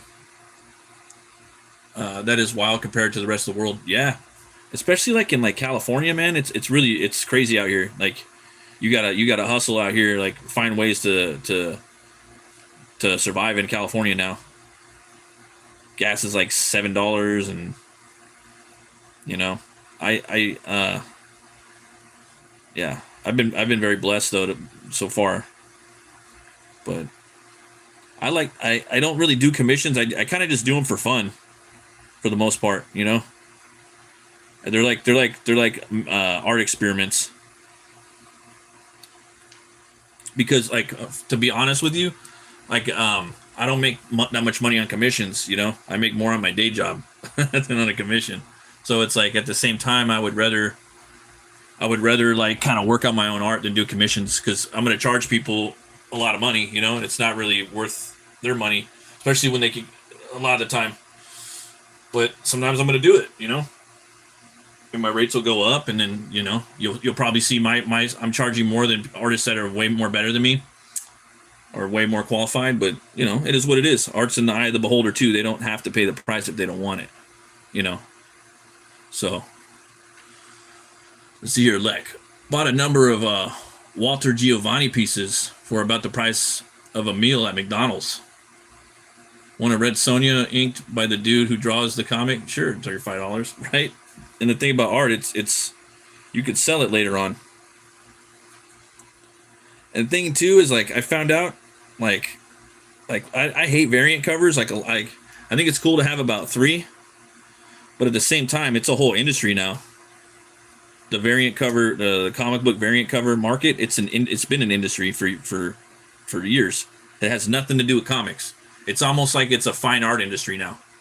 Like it's in that vein. So if you find a way to start your own business, you can contact the publishers like Marvel, DC, Dynamite, you know, whoever, and you can tell them, hey, you want a BATT MURK cover? Sure. Okay. And then you got the BATT MURK variant for a store or right there. And they could tell you to F off. Or if you're like a seasoned elder statesman comic artist, they'll tell you yes. And then at that point, you know, so I'm just looking at that and I'm just thinking like, yeah, we can't look at variants that way anymore as artists. We have to look at them as that's another industry, you know. And the American comic industry, there's really, you know, you can't really use that argument anymore. I mean, it is annoying, but you know, I don't want all the variant covers and da-da-da. Like, it's like, even if you got rid of all the variants, I don't think it's going to save comics. I don't think getting rid of variant covers is going to bring in more customers, you know, and having more books. I just don't think people are going in there right now. You know, that's kind of how I feel. I don't think it would change anything. You know what I'm saying? It might do a little bit, but I think the variant covers, it's a different market. It's not, it's a fine art market. It has nothing to do with comics, even though they're sold in comic book stores, you know, and I just kind of came to that realization. My brain wasn't really grasping that subtlety of what it is, you know? And, you know, That's how I feel about it. And if there's a way that all of us artists that draw comics could get in there and start doing variants, we probably should. You know what I mean? There's people making killings off variants out there. Like I think we're grossly we misunderstand the amount of money that some comic book artists make for variant covers. You know what I'm saying? I think they make tons of money. You know, a lot of people just talk about like Jim Lee and Greg Capullo, and like I don't think we have any idea of how much some of these artists are making on their variants. I think they're making tons of money. So you know what I mean? Like, what if Frank Frazetta came around and did a variant cover, dude? And it's already fine art at that point. You know, and what if it's like the 50th cover of something? So I almost feel that like the variant covers should be in their own store. it's like they should just sell them in art stores or some shit, you know? Or they should, instead of variant covers, they should just make fucking prints, you know? Just sell it as fine art. Just do a print store. The new Conan run, I started out as a completionist, all variants. That petered out in the early 20s. But there's a couple that already are selling for crazy amounts. Conan number 6, Panosian is $200. Yeah, and it's like at the point that it's fine art, dude. It's fine art at that point. It's a fine art. It's a totem. It's a talisman. It's an artifact. It's worth a lot of money. It's not a comic book anymore. And I'm not mad at it anymore. I think it's fuck it. Let's take advantage of it. You know I don't think there might, dude. You know what? There might be an argument that it kind of saved comics a little bit. You know, everyone's saying that it destroyed. Fuck, maybe it's at least it's bringing in some people. I don't think getting rid of all the variants is going to help anything. You know, like what do? You get rid of all variants and you put out like another 100 books more a month from every publisher. I don't think that's going to bring people in, guys. I don't think people are just going to start running in there. You know, it might, but I doubt it. Kids don't even read anymore. They're on their tablets all the time. It's probably hard to even get them to read an American comic. It's got to have like, you know, manga style. Something, you know. So with that being said, you got your comics and then you got your fucking variants that are fine art pieces, you know. And if you're lucky, you can get in there and you can get into a company and start making those moves and start getting in there, making some variants. Start doing those $1,000 variants, you know. Imagine if like all of us got one variant a month. That would be like an extra $500 to $1,000, because that's what those guys are making, man. They're making good money on those things. A lot of them are. Like Sean Gordon Murphy, I think he's a legend, but he made $80,000 one month. He did like 8 fucking Mary Jane covers. He had one of them in a Spider-Man costume, one of them she was in like a black costume, you know. At one point, do you become like the businessman or are you the victim complaining about it, you know? So, and that just kind of makes me think too, like, if I can get more variant covers on my stuff, I'm going to do that too. You know? Let's see here. I was thinking of them as prints as a start. Would you pay $5 for this print? Yes. Then buy the cover. But there are limits. I can't buy 6 covers every month. I can, but no, I totally agree with you. You know, like it's like I think like I'm saying, like we all need to shift away from our thinking of what they are. They're art. You're buying art now. You're buying fucking fine art. It's not a comic anymore. You can buy your reader copy if you really want to read it, and then you buy your variants. Those aren't comic books. That's fine art. You're buying fine art. That's the way I'm gonna look at it. Excuse me. And are comic books fine art? Fuck yeah, they're fucking fine art, bro. Fuck yeah, they are. Fuck yeah, comic book covers are. They're like some comic book covers are the most beautiful things I've ever seen in my fucking life, and they're variants. And yeah, 99.9% of the time, the variant cover is better than the actual cover, and it is that way because it's art. It's badass too, you know. It is what it is. So now I'm looking at it in a whole nother perspective, you know. So what happens? What if you bring in even more normies, right, into the fold, into the comic stores, buying these fine art pieces, you know, and then they kind of stick around the store. Maybe they'll pick up another $5 one, you know, and they read them. You know what I'm saying? Maybe you have a whole just variant section in the store, and then you have that are like $10 a piece or $5. Then you have the regular section in the store, and all the books are like $1, dog. You know what I'm saying? So you have like the variant sector, and then you have the regular version. So people can be reading the comic, buying it for dirt cheap, and then buying the variants as fine art. You see, I think that's how they could look at things in a little perspective. You know, I mean, that's what they're doing anyways, guys. You know, I know real estate inside of this, the minimal stores that we have is a problem, but you know, if I see variants, I just buy the one I think it looks nice. Yeah, I don't buy variants, guys. as a fan, I don't do the variants. I'm not saying that's something I wouldn't do, you know. And I'm just like I would buy original art, I would do that, but I don't. And I would buy variants because I like the art, and maybe I would sell it, you know. Maybe I would sell a variant. There's nothing wrong with that. It's an industry, bro. Comic book variants is an industry, and I think at this juncture, it's the only thing keeping them in business. Has nothing to do with the comics, you know. So as artists, we need to get our freaking foot in the door, and we need to start doing some variants because it's already been cannibalized, dude. You know, we try to get in there and get some variants in there, you know, and make our indie books. You know what I'm saying? I don't know that I ain't gonna lie. I watched that video, that Ink Pulp video with what's his name? You know, the guy that does the Mary Jane covers, the famous artist. He's got like three letter, not Sean Gardner Murphy, but the other guy from Image. You know what I'm talking about. He did Danger Girl and Gen 13. He's the one that he does tons of variants. He's a smart businessman, you know. J. Scott Campbell, there we go. Like, comics doomed itself to niche status as soon as they abandoned the newsstand model and went only to direct market. Long term, it will lose out to manga because it's just not available. Spinner racks, you know? Yeah, and in reality, we should be in the grocery stores. We should be in Five Below. We should be in Dollar Tree, right? Is it Dollar Tree? We should be in the Dollar Tree. And there is some comics in Dollar Tree, but there should be like a whole section of it, right? The thing is, though, like, you kind of need like a billionaire to kind of get our backs and kind of just push.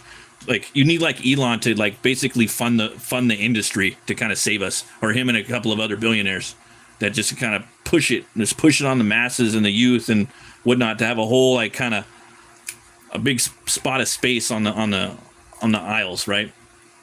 And then he would have to work with like publishers and printers and get our shit dirt cheap so we can actually all make money and live off of it, right? That's kind of how it would have to work, because people aren't going to buy the books unless they're dirt cheap, because they'd rather use their iPad. They'd rather be playing video games and Roblox and all that shit and looking at manga. So we have to incentivize comic books. How do you do that? You got to make them cheap. You got to make them fun, readable. And I just mean the comic books. The variants aren't going anywhere. If anything, they're going to probably move somewhere. They might move out of stores, but they'll probably put them online. They'll probably die online, I think, the variants. And they'll probably be printed and just mailed to people's houses. I think that's what'll happen. Also, the variants, the companies will probably just do exclusive Kickstarters. Marvel and DC will probably do Kickstarters for certain things. They'll probably, you know, and then have all the variants in there. And then the whales and the dentists and the doctors, they'll buy those variants. They'll back them on Kickstarter, which is horrible. You know, it's a death of like the industry at that juncture.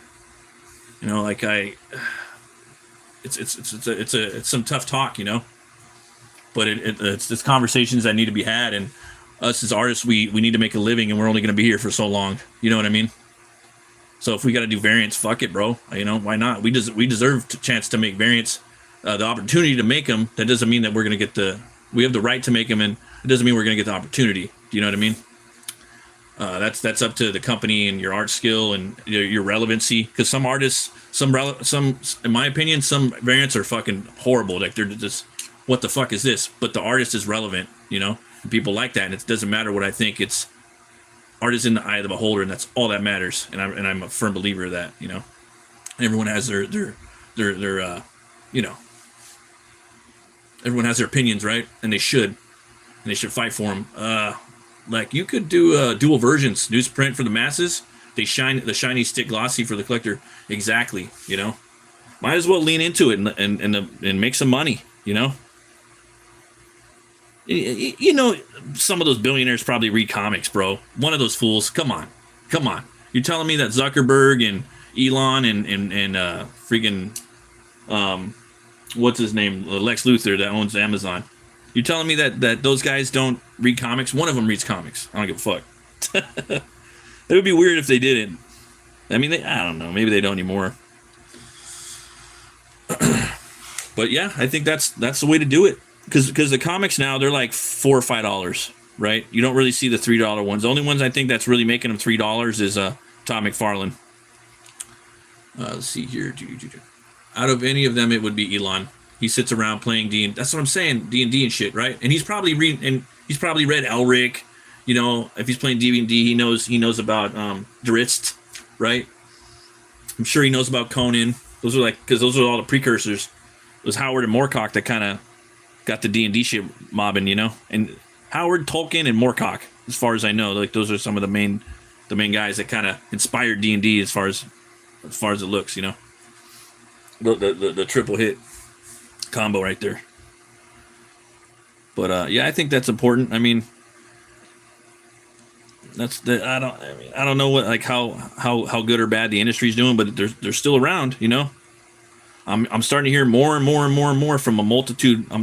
It was just a few people, but now I'm hearing it from a lot of people that the Absolute Universe did help out a lot, and I think it did. My first assumption was that it was, you know, but I don't know. Let's see here. 7.35 a book in Canada. Fucking Heavy Metal Magazine is around 23 at my local comics shop. Yeah, that's a lot of money, you know. We'd have to find a way to make them dirt cheap. Do you know what I mean? There was this lady I was watching. She's talking about writing novels. She's talking about the novel format. Like everybody wants this prestige fucking novel that they want to put out there, and also crowdfund like gold papers and a locket and leather bound. And she's like, maybe we need to stop thinking like that. Maybe we need to start just writing pulps again. And maybe we need to start writing them on and printing them on magazine paper, you know, because pulps are supposed to be pulp, as in like you throw it away. It's cheap paper. It's cheap papyrus, you know, and those stories need to be entertainment, you know. Maybe we should just start writing entertaining short stories and not these big old fucking, you know, novels. You know what I'm saying? And I'm like, that lady's got some merit in what she's talking about, you know, like Heavy Metal Magazine. Imagine if you bought it, dude, and it was like $5, you know, it'd be kind of hard to turn that down. And printed like a magazine, you know, and then they could get their print costs down. Comics, you know, I think comics should be probably about $2, you know, get them down to $2, $1.99. Doesn't it have a nice ring to it? $1.99, not $2.99. $1 looks good too, or 99 cents looks good. $1 looks good, but $1.99 looks pretty cool. You see that, you're like, huh, right? You go to Dollar Tree. I don't know. I think that but you want to be like kind of, you know, all in, because $1.99, yeah, it's probably going to be $2.20. So you'd probably want to, you know, you'd want to make it so it's $2 just straight up, like no, with taxes and everything. Let's see here. Dude, with the new model of Grok, Elon's saying full movies can be made by the end of the year. If he buys a movie studio, he could take Conan and make a movie. Yeah, he can make one movie in like the end of the day. Zonk kids, everybody liked the BATT MURK. Oh, thanks, man. I appreciate you, kid. Thank you. Saboteur, mine's 75 cents on the cover. Yeah, see? That looks nice. 75 cents is awesome. That's what it should be. You know? And then by the time you put the taxes and everything, because it's 10 cents on the dollar. You know what I mean? It's 20 cents for $2 for yours. That's only going to be 10 cents. So it's going to come out to 95 cents for a comic. That's, you know, that's going to get people to read them, you know. Then you got to get into and we're going to get all these new types of stores. Like there's what the future holds. I think it's going to be some mom and pop nostalgia stores, you know, and they're going to be junk stores. They're going to be general stores, you know. And then I think there will be more chains as well coming. I don't have proof of this. This is just my guess. There is some that do exist now, mom and poppers, but I could see big chains opening up, kind of like Goodwill in a way, but not entirely. More like structured and kind of things that are meant to look retro. But if we could get comics in stores like that for Gen X, you know, also, you know, Gen Y, older millennial, newer millennial, mid millennial, Gen Z to get in there too. I think that could work. And there's a lot of new Gen Zers that are thinking about, like they're not on their phones. Some of them, like most of them are, but there's a lot of chicks talking about getting what was it, Gen Z, they're getting flip phones because they don't want to burn out their frontal lobe. It's like they're trying to start a movement, you know. It's pretty wild. Yeah. Let's see here. But yeah, it's pretty crazy. There's a lot to talk about with comics, you know. It's pretty wild.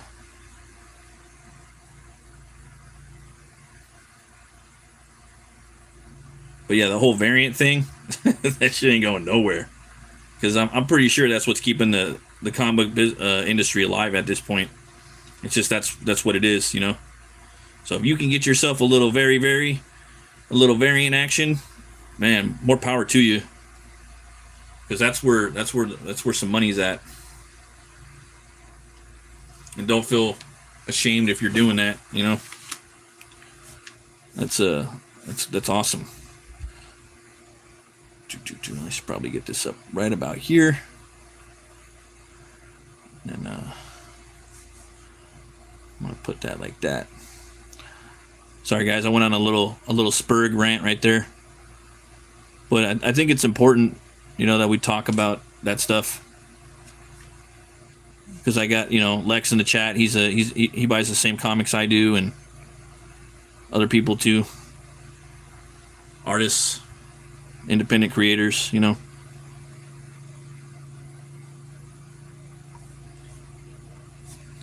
And it's like when you're doing a variant campaign with comic covers, you have to think about that, you know. All that stuff.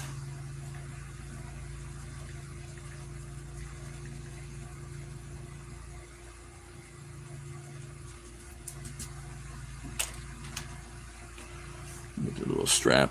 I want to see an Elric movie or a TV show would be awesome. That would be awesome. I gotta go pick up my comics today too. That new Wolverine comic looks pretty cool by Panosian. I don't know if you guys saw that on Twitter. And then he has Dark Wolf. He wrote a Dark Wolf comic from Fire and Ice. I thought it was a one shot. It's gonna be a mini series. It's gonna be like 3 to 5 books, something like that. He's not drawing it. He's just doing the covers and he's writing it. I'm definitely gonna put that on my pull list. But a bunch of books came out yesterday. I was gonna go get them yesterday, but I'm just kind of tired and I didn't feel like driving all the way out to the comic stores. It's a little bit of a drive, not too much, but I've been kind of beat lately. I've been fasting a lot, and then I've been exercising a lot more, so I'm like kind of more tired, and my body's adjusting to the new changes. So my weak ass couldn't drive down there. I could have, but I was just like, meh. And I was working on a crom piece. Came out pretty good. I didn't want to stop. Or a page.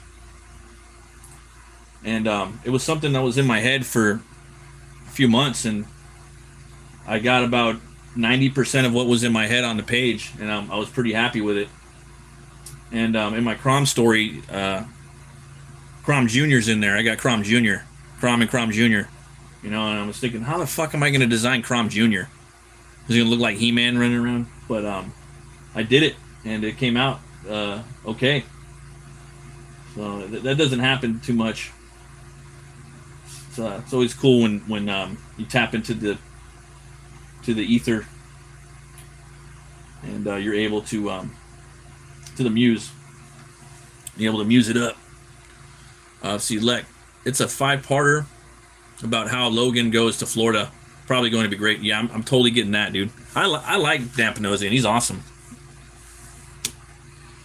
I like his style. His style is like, he's like what I would want it, where I would want my style, because he has like all the same like kind of the things that I like about, like he's got that mad like kind of a Jack Davis, Mort Drucker kind of mixed with, you know, comic book style a little bit of the 90s style a little bit, but then also himself, a little bit of like kind of marketing in a bit. I love his style, just with the markers and all of his tones. It's just fantastic. He's one of the best out there right now. Always forget about that one. He's got a book called Slots too. It's like a boxing gambling type story. And he's just, yeah, he's one of the boys, man. He loves the sword and sorcery and the pulpy shit, you know.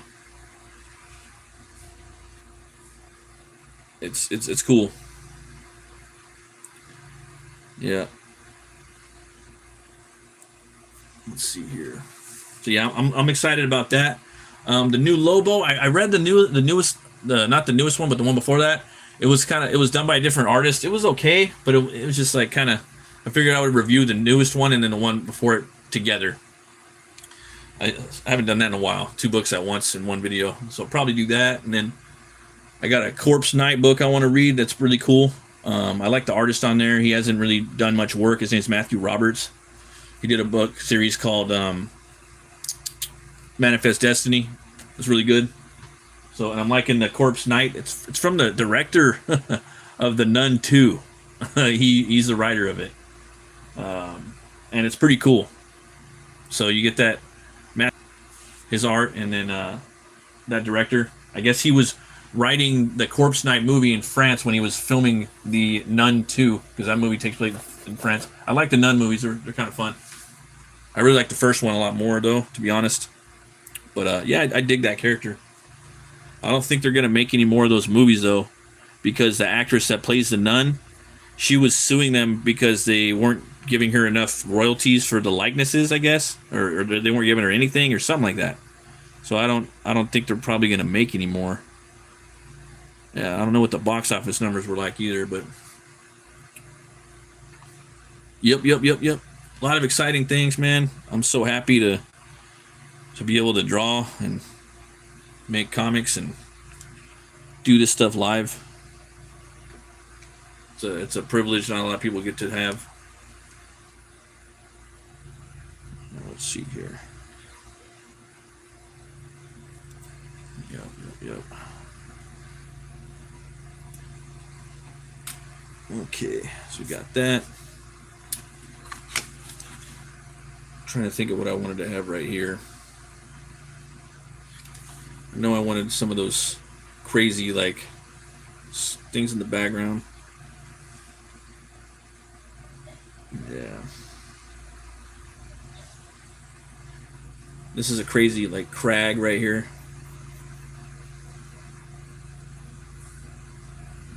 So there's that.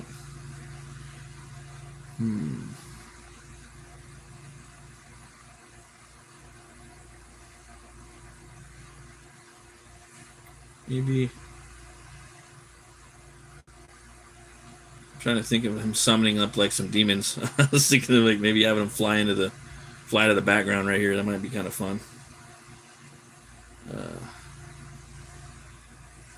And you're gonna have like a crazy castle right here. That'll be fun too to design. Yeah.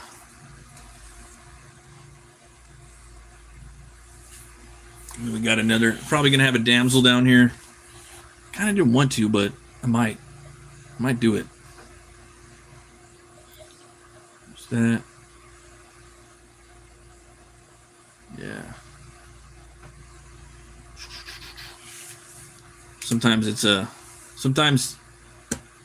ideas kind of they start pumping and then they kind of dry up.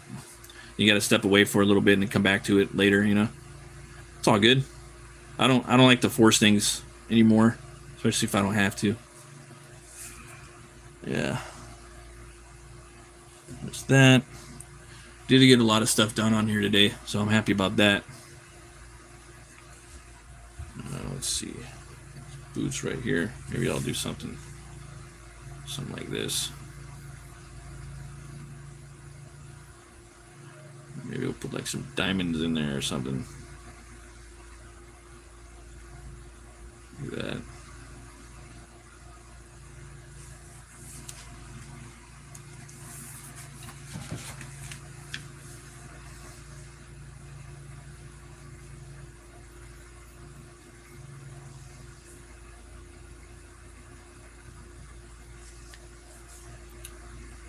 I want to go see Robin Hood today. Might try to make it out to the movie theater tonight. I'm here. It's getting good reviews too. I don't think anyone's gonna go watch it though. They're all watching the back rooms and Obsession. I don't know. I heard it was ass. I heard the back rooms was ass. You know, heard it was the bathrooms. You know, the bathrooms. I started watching a new TV show last night. Finished watching that movie. I was saying earlier, Nobody Part 2, and that was pretty good, man. It's kind of cheesy, but it's fun, you know. Yeah. It's got like Bob Odenkirk, and then his dad's Christopher Lloyd, and then you got RZA. He's like his brother, his like foster brother or something like that. And they're all kind of like mercenaries or just like assassins and stuff. And it was pretty fun. And what's his name? The new Deathstalker was in there. He had a little role. I think he was in the first movie too. He played like a Russian, but in this one he's just like a regular dude. And then Sharon Stone. They had a whole cast. Sharon Stone was the villain in there. Also, Tom Hanks' son, Colin Hanks, he was in there. So it was pretty good though. I had a lot of fun watching it. It's on Netflix right now for free. But after that, I started watching a show called Dark Winds. It's about it's a neo-noir western that takes place on the largest Indian reservation in the United States, the Navajo Nation. It's like 27,000 square miles, I guess. And it's a period show, like Mindhunter. It takes place in this, I think it's in the 70s, late 60s, early 70s. And you're dealing with like, it's actually produced.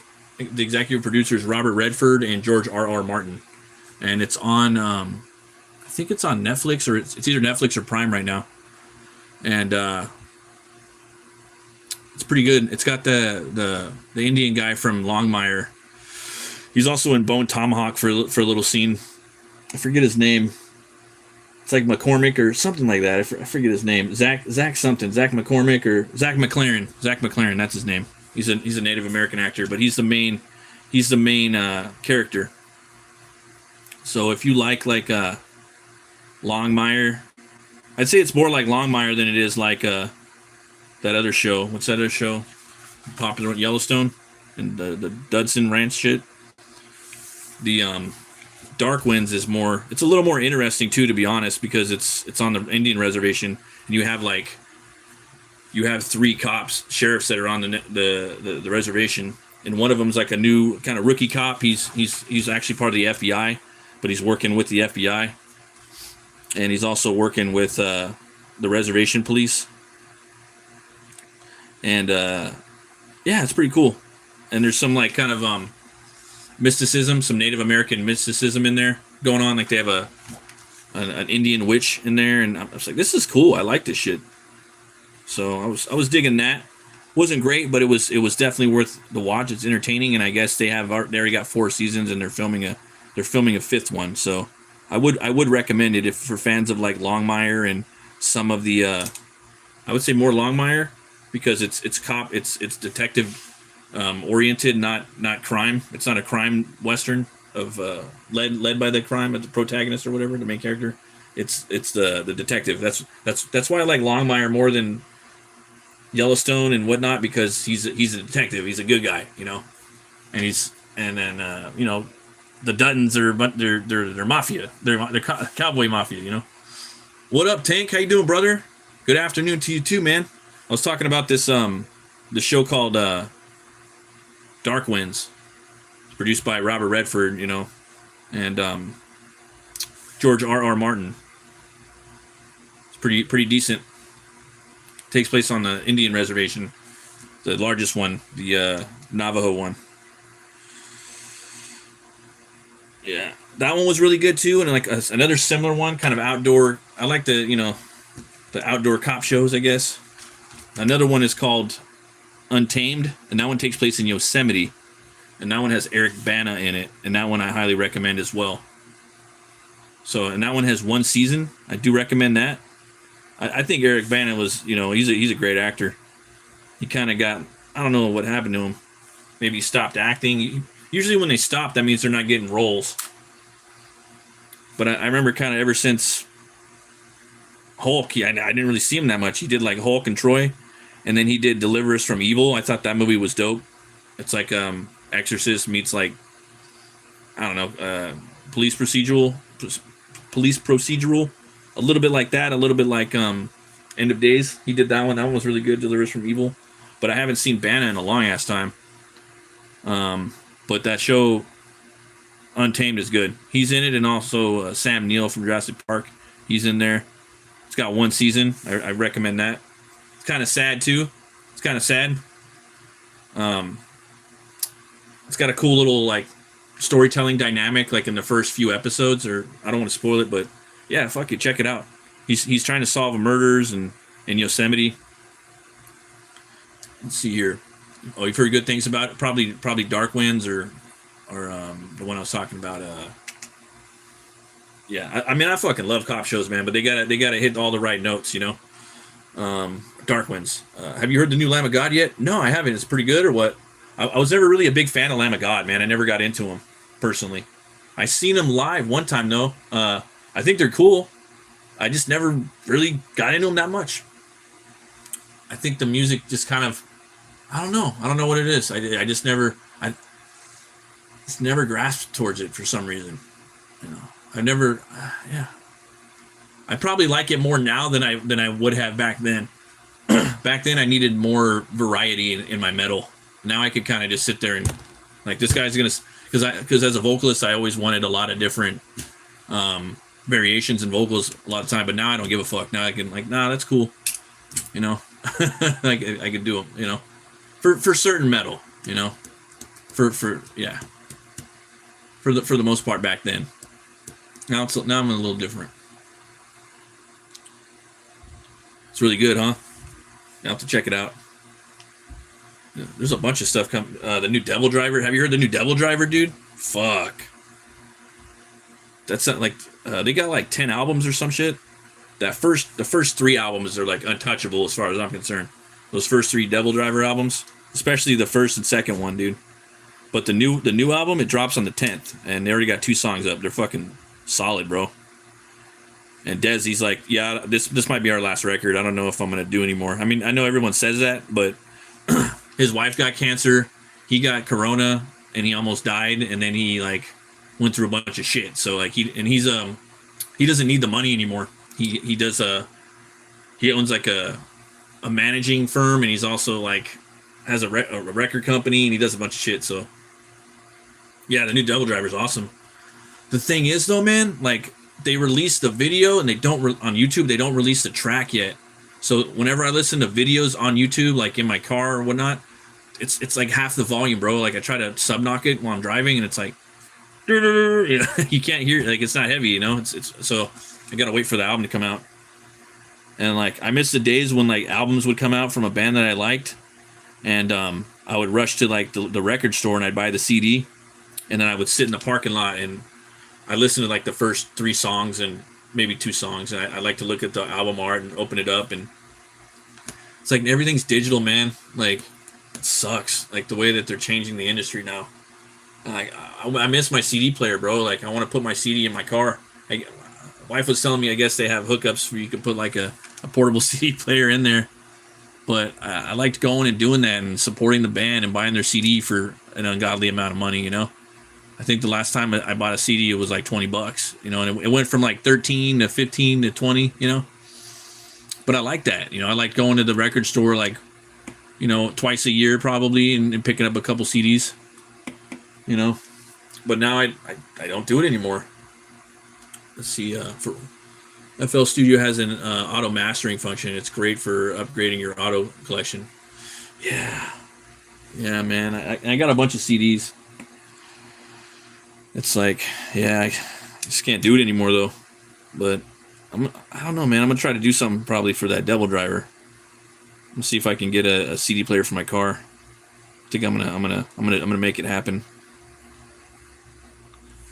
I'm gonna make it happen. I gotta go pick up my comics today too. Hopefully go see Robin Hood, man. They got the $5 movie theater around here. Try to take the misses out. But if not, maybe I'll go this weekend.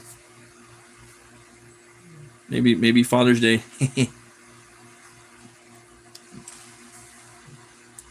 This Sunday I got my Sunday off for once. Probably my only weekend off, or maybe my only. No, I got next. Maybe in a few weeks I'm gonna get a weekend off probably. Yeah. To be honest though, I like working weekends, man, because everything out here is so busy during the weekend. You get a couple you get a couple days off during the week, it's way better. You do a bunch of stuff. Yeah. So I'm gonna give this some thought right here. This character, it's probably gonna be a damsel. I don't want it to be. I kind of want it to be a monster. I could easily make it like another reptile guy with feathers, or maybe one of these dudes kind of crawling up. That might be kind of cool. But I wanted to do something different. And then back here, I'm gonna have a bunch of like crazy, like chaos-driven, like human, like ligaments, sculptures from Chaos. That entity in there, you know. I might do that.